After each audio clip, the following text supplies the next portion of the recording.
What's up, guys? Welcome to Daily Dose of Reddit. This is your host, Zach, and today's subreddit is r/ProRevenge. Don't forget to like, subscribe, and hit that bell to never miss an episode.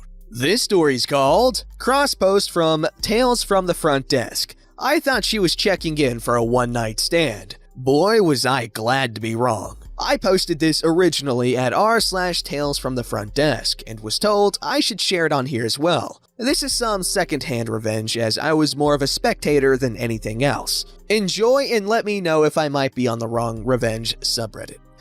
Note, this is primo.dello/stay-at-home/quarantine. Glossary. Distressed passengers are flight passengers from an airline who had to cancel or delay a flight for whatever reason and have been redirected to a hotel to stay at while they wait for the next flight, however long that might be. I had been working as a front desk agent for about a week. It's my first time working at a hotel, so I'm still learning the ropes even though I'd previously worked as a check-in agent for a cruise line. I'm working the afternoon shift and things have been pretty slow. A couple of check-ins here and there, but that's about it. It's about 7 p.m. when this lady, we'll call her Libby, comes in and, after talking things out at the valet, makes her way over to me. We exchange greetings and she tells me she would like to reserve a room, but only for a couple of hours. Obviously, we're not a motel, so I let her know the minimum of time she could reserve a room for would be a full night. After asking what the price would be, $240, which is way too much for the kind of hotel I work at, by the way,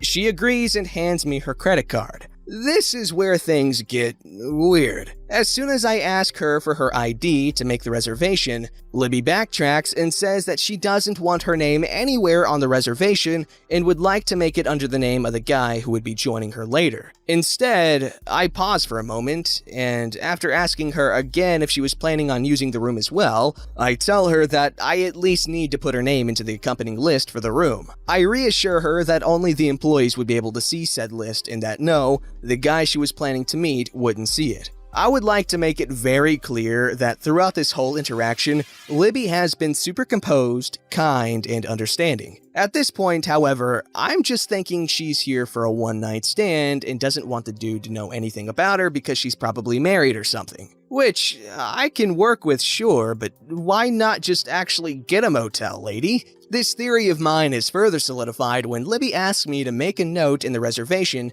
so that if any point we need to address her by her name around the dude, we wouldn't call her by her real name, and instead, she gives me a fake name, or so I thought, to address her by. At this point, I'm obviously bewildered, but still trying to be accommodating and trying really hard to not let it show how much I'm trying to figure out what the heck is going on. Haha, my butt fell off. We go through the rest of the check-in process, and she even goes as far as showing me a pic of the dude so I'll know who he is when he comes in. I hand her the key and she heads to her room. About an hour later, mystery dude walks in. Let's call him Jake. My coworker, who has no clue of anything, ends up checking him in, so I don't really get to see much of Jake. To be honest, at this point, I still wasn't giving the whole thing much thought other than, that's a bit weird.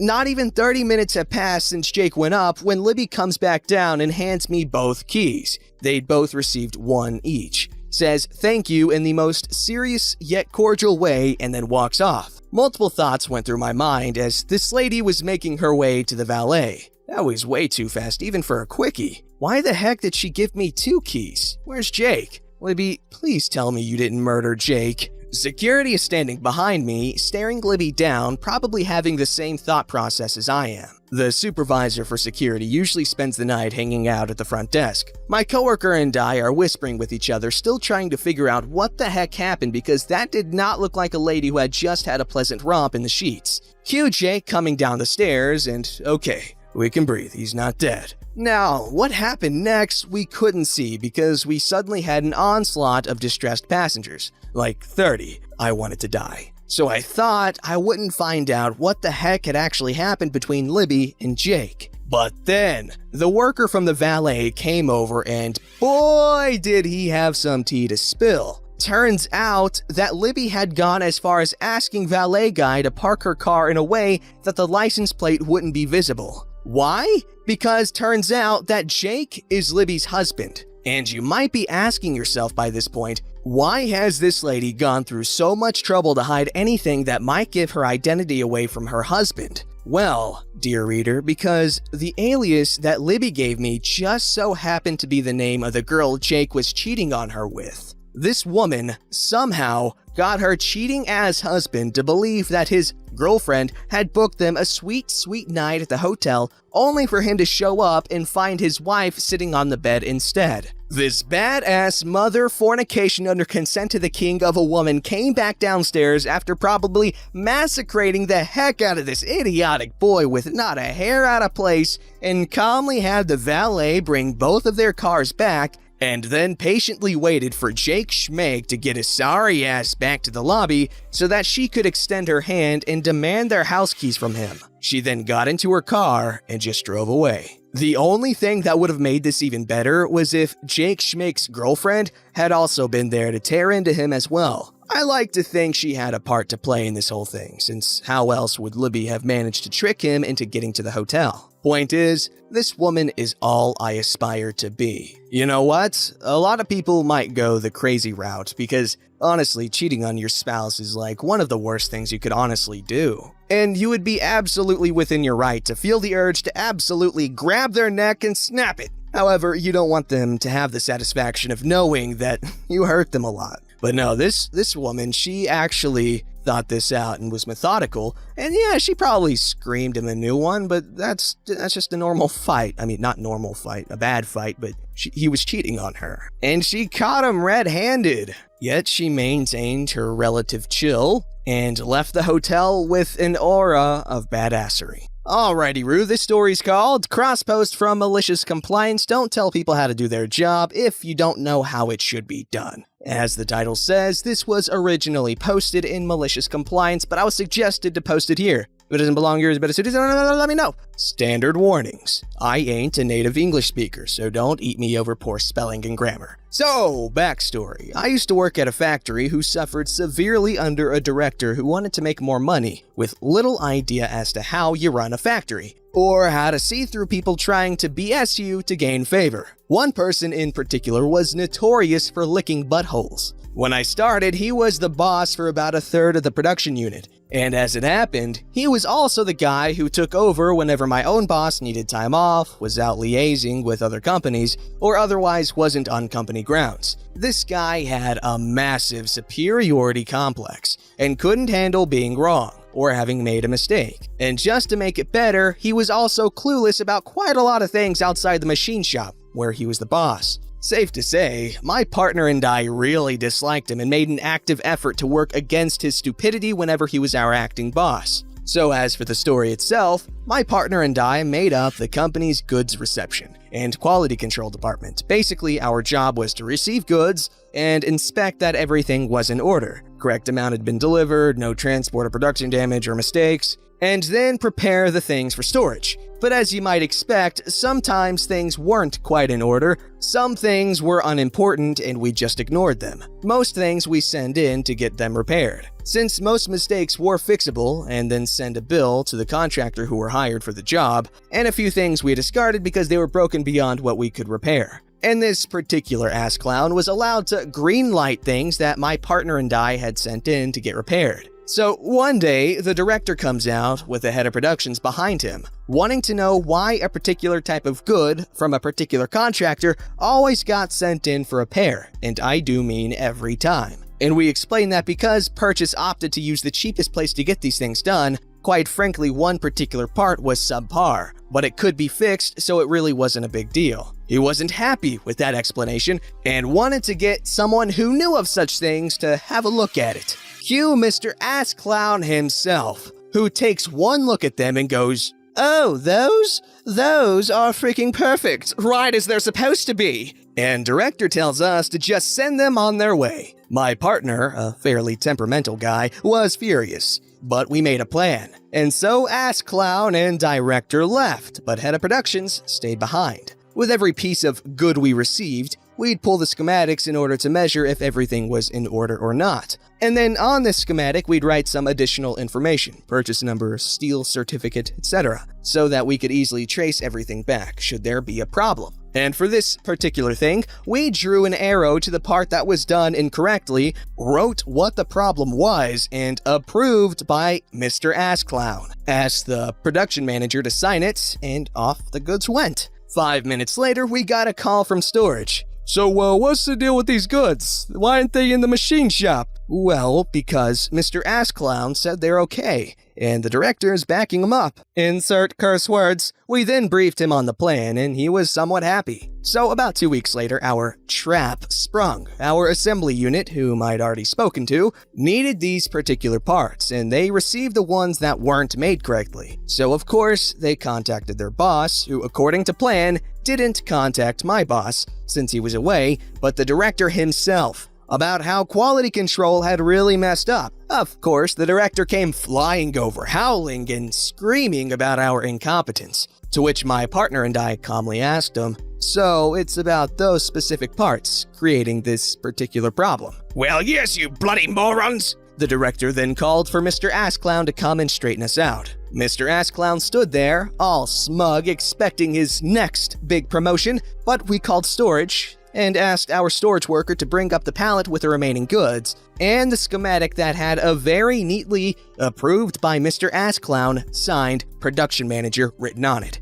The half a second it took him to realize that these goods that risked delaying the shipment, and thus costing a small fortune in delays, had been green-lighted by him, was priceless. His face went from, "Oh yeah, I'm securing my seat as the next production manager," to, "Oh God, I'm gonna get fired for this." He was later told to stay right away from the quality control department, and my partner and I, as well as our boss, celebrated with cake. They complied with malice, and indeed, it did backfire on Mr. Booty Clown. Also, I'm curious, what is an ass clown? Is it a donkey that is a clown, or is it someone's butt, or a clown for someone's butt? I'm confused. Someone explain the logistics of this, please.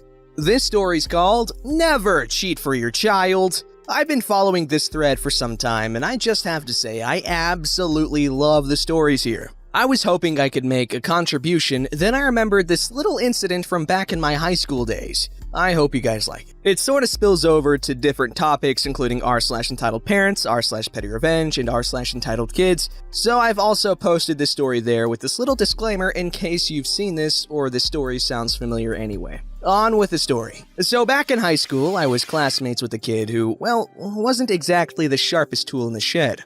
Take note, we were sophomores, grade 10, by now, so our batch had been together for 10 years. It's a small private school, so we were all pretty tight-knit. However, his mom believed he was the perfect little angel, who would outshine everyone else. In reality, he only got those since his mom would bribe their way through the system to let the kid have the benefits. I.e., instead of trying out, the mom would pay their way into sports teams so he'd get credit only for him to be benched the entire game. The worst part was that as the years went by, and to this day, honestly, the kid bought into his mom's narrative and believed he was superior to many of us, with the mom making many outlandish claims. Among these tactics were something I'd noticed for a while. See, in the Philippines, instead of dividing the academic year into semesters, we had quarters, and within each quarter we had 2 major long tests. Henceforth, I'll be referring to as LTs. Then, after each quarter, we had a quarterly exam. Henceforth, I'll be referring to as QEs. As each quarter progresses, the QEs would aggregate lessons from the quarters that had passed along with that quarter's lessons. Anyway, for some time now, our class had noticed that this kid would call sick on the day of major exams. Then the mom would call on the kids in the higher bracket grading who were supposedly close with the kid to ask for the exact content of the tests so they could study it for the retest. Now, I'm not exactly a star student, okay, not at all, but my grades were decent enough for her to consider me within that call list. I mean, I hung out with the guy and he was nice enough until his mom began inflating his ego. So, for the 3rd quarter exam, for algebra, surprise surprise, the kid calls in sick. Now, this was pretty expected since everyone had already been betting on it. Sure enough, by evening, the mom calls me up asking exactly what was on the test. each question and answer. I tell her off, and she starts spouting on about grades are important, and I'm just caring for the future of my child, and he deserves to be in the honor society, and you should be more charitable.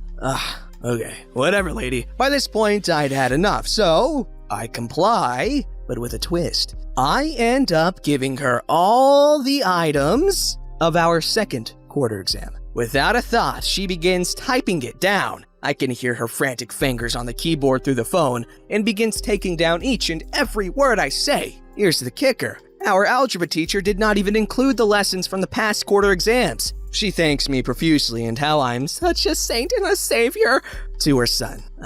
Quit this sweet talk, lady. Anyway, kid comes in, takes the test, and oh, look, he got an F. To add insult to injury, our teacher was one who'd put in the numerical percentage, so we had a clear idea on how we did. Kid got a 35%. The mom confronts me and says, "You lied! What you told me wasn't on the test!" I played the ignorance card and said, maybe he switched it up. They never bothered me again. He dropped from the honor society that year. People caught wind of the story and started doing the same thing. Parents, never spoon-feed your kids. It never works out well. We're in college now, and all updates on the kid's college life are non-existent. We don't even know if he's in college. Every time we have a reunion, he's evasive on the topic, despite everyone openly talking about their ups and downs on uni life. Last we heard, the mom was claiming her little Einstein was taking a double degree. We have a classmate whose uncle is a professor in said degrees, and he said he's never heard of the kid there. So that's my story. Hope you guys liked it. You know what? I liked it. And that woman is very trusting of some, middle school, high school age kids' memories. Honestly, you'd have better luck trying to steal an answer key or something. That's ridiculous. Do not trust someone's memory like that. Don't forget to like, subscribe, and hit that bell to never miss an episode.